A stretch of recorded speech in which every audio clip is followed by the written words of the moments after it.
God only gives you what you're ready for. And on the rare occasions he gives you something you're not ready for, you're going to regret it.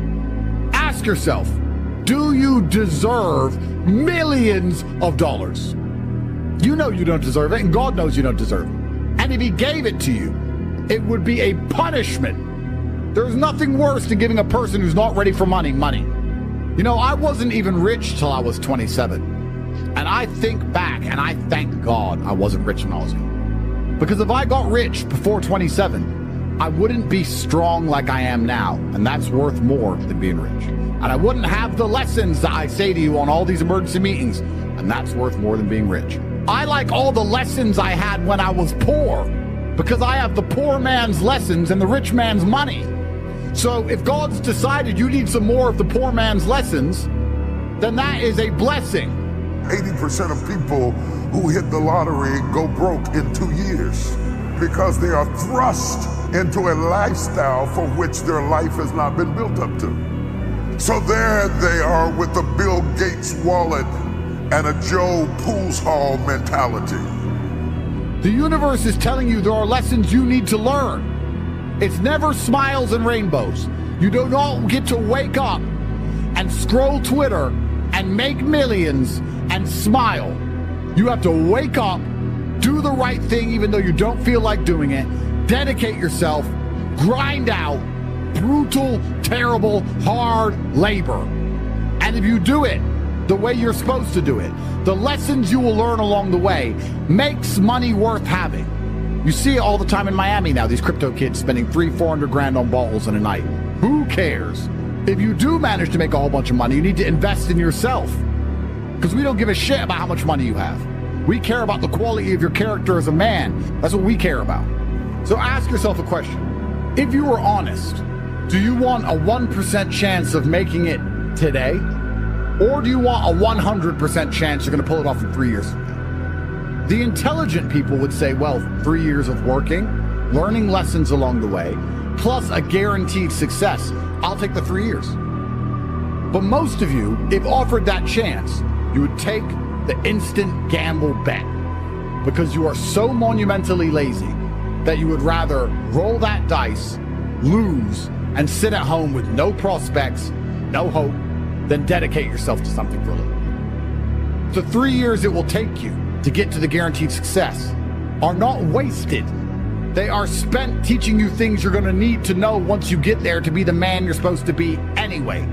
Let me tell you a really universal thing that applies to all realms of life. And I just said about easy come, easy go, but that's what the crypto problem is. People are making money now so easily, they're losing scope of what money is. I grew up in a world where 10 grand got someone killed. Crypto's got it all messed up to the point now where people think 10 grand is absolutely nothing. The true wealth that you obtained from making money in the olden days were the lessons you learned as you made the money. You had to learn how to do taxes. You had to learn how to deal with the government. You had to learn how to sell to customers. You had to learn how to have staff, keep them motivated, how to sell. You would learn things. It's easy to win at anything if you're good at other things. I want to make you all feel better. If you're watching this and you didn't become a millionaire yesterday, I want to make you feel better. Because there are timelines in this multiverse where you caught that $1 million pump and you got in your car and you crashed. You could have caught that $1 million pump and somebody you love would have heard about it and got excited and tried to drive home a little bit quicker and crashed their car. And if you could then, with hindsight, be offered 2 timelines, do you want that pump with these scenarios, or do you want to ignore the pump and everyone be healthy? I know you're sitting to think, but Tate always says work, lock in. I do, but you are making a deadly mistake with this asinine conflation between perma-loss and getting wrecked and work. So this terrible FOMO, this chasing shiny objects to imagine this perfect world where you pulled off this free money from the sky that you didn't even work for. You need to get that out of your head. That negative emotion that you feel, that sadness that you feel, that should have you in the gym training harder than you've ever trained. If God decided you didn't need to catch that pump right now, then his plan for you is for you to dedicate yourself and rain dance until you eventually catch the pump when you deserve it. Taking the L on your chin like a man and saying, yeah, I didn't deserve that money yet. As you get older, you get to look back and you get to put your whole story together, the whole tapestry together. I knew I wouldn't stay poor. Did I ever think I'd get this rich? But did I ever think it would probably happen at this level? No, but it's amazing how the compounding interest of just endless raw action adds up. But I really believe God's given me one of the best lives, and I can't complain about anything bad that's happened. It's all been fantastic. I'm truly thankful for all of it. Thank you, God, for that difficult time. I think if a couple bad things happen to you, you should be intelligent enough to realize that eventually you're going to get over it and you're going to learn an important lesson. It's going to change you in the correct direction. And Allah's the best of planners, and He knows what you need to learn. I think that as humans, especially as men, we only learn the hard way anyway. There's no easy way to learn a lesson. You have to learn the hard way. So God gives us lessons via difficulty. He thinks you need to learn this about yourself or this about other people. So I'm going to give you a difficult time so you can learn your lesson. Because if I told you, if I just said, hey, Andrew, this is how the world works, you go, yeah. But when I show you, when you feel it, my fight coach used to say, you have to feel it to believe it. He was teaching low kicks. He'd kick your leg off. Because you don't believe in the power of a low kick. You don't believe a low kick can be so devastating unless you felt it. You have to feel it to believe it. So God will give you a difficult time so you learn your lessons. And the lessons are very important for you to be the person who you need to be in this life.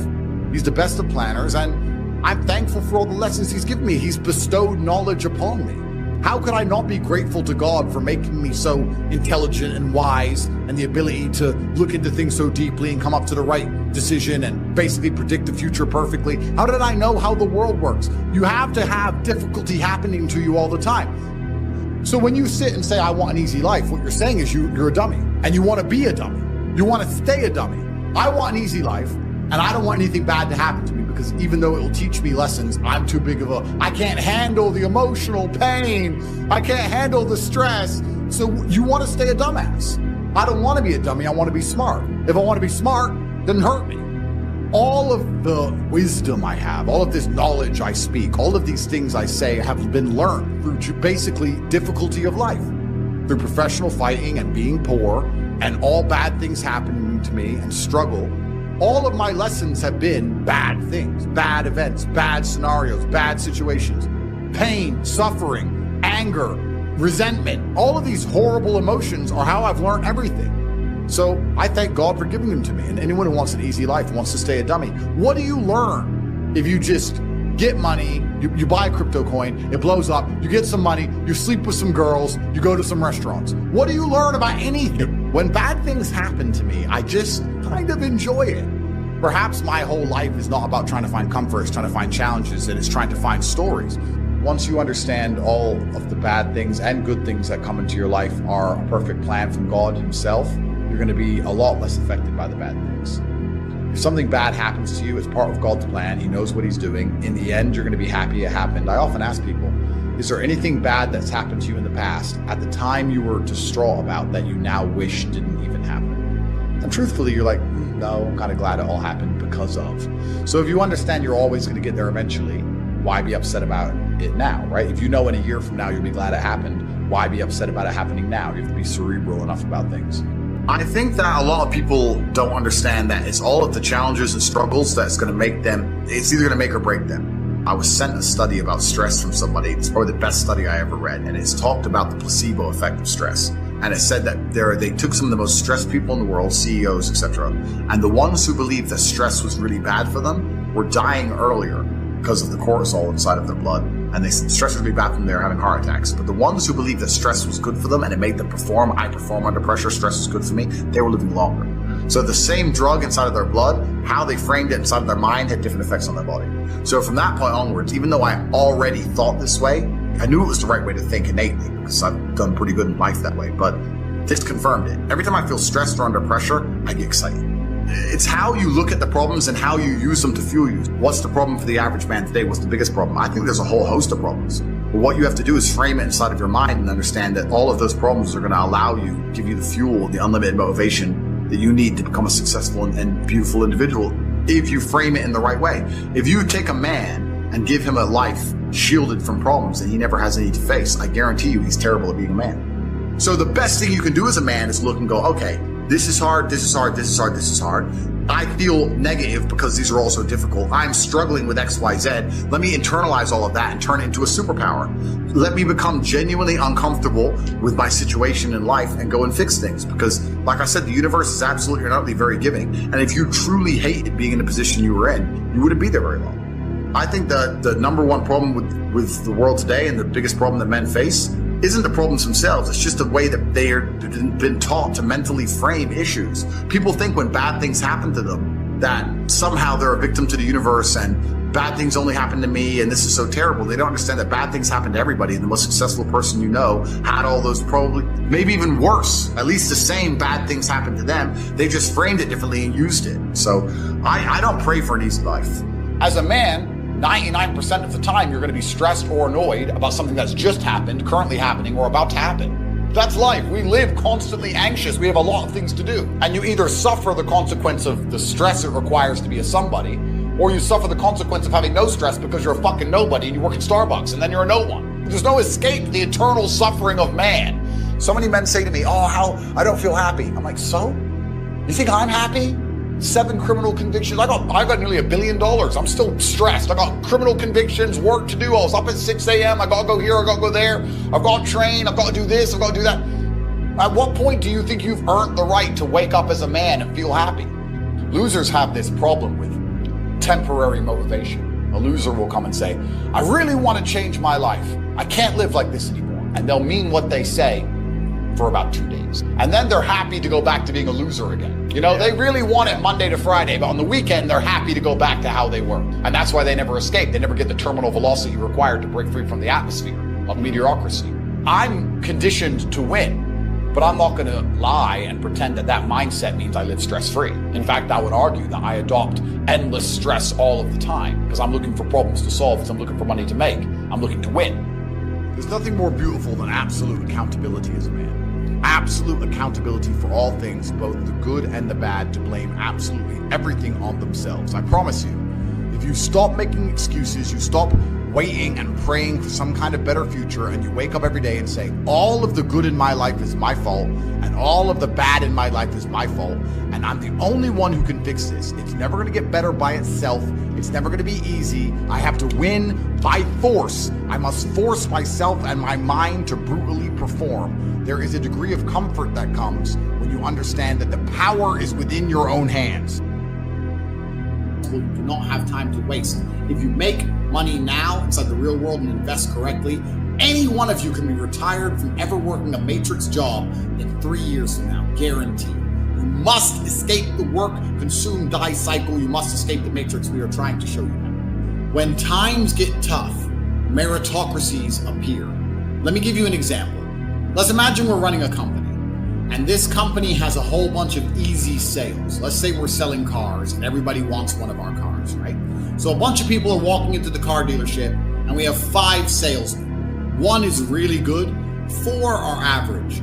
Well, everyone wants the car, so lots of leads are coming in, and all the salesmen have enough leads and all the salesmen are making money. Then let's imagine something bad happens to the car brand. There's a big crash, or the cars keep setting on fire, or something happens that damages the brand. Now less people are coming in, less leads are coming in the door, but also the company needs money worse than ever. So now what happens is when a lead walks in the door, the sales manager takes all the leads and gives them to the best guy, because he can't risk you average guys from ruining leads, losing a sale. No, everything goes to the best guy. When times get tough, when the world gets hard, like it's about to get, crypto's over, the easy money is over, finding money on the floor is over, all the dumb shit is over. The realm of the amateur has been completed and finished. We are now entering the world of professionals. When times get hard, it becomes an absolute meritocracy, and the very best of the best get more opportunity. That best salesman will sell more cars than before, whereas the average and the crap people suffer. So you must understand that we're now living in a world where you must become the best of the best. And if you do, it becomes easier than ever before. If you listen to our information, listen to our knowledge, life will be easier for you than it's ever been. But if you stay average, if you stay a loser, it's going to get harder than it's ever been. It's splitting into having Bentleys, living on pennies, having yachts and having knots. That's how it's going to be. It's a meritocracy is going to appear because that is the natural human state in times of struggle. And I promise you, struggle is coming. Please understand this. You must become the best version of yourself and become exceptional in all fields. You must build a mindset that makes you the most fearsome possible competitor, because that's how the world is. The world's ultra competitive. Is your mindset more beneficial for your future, for your boxing career? So you're a 17-year-old, right? Let's base this on the things we've already said. So first things, everything that happens in your life is your fault.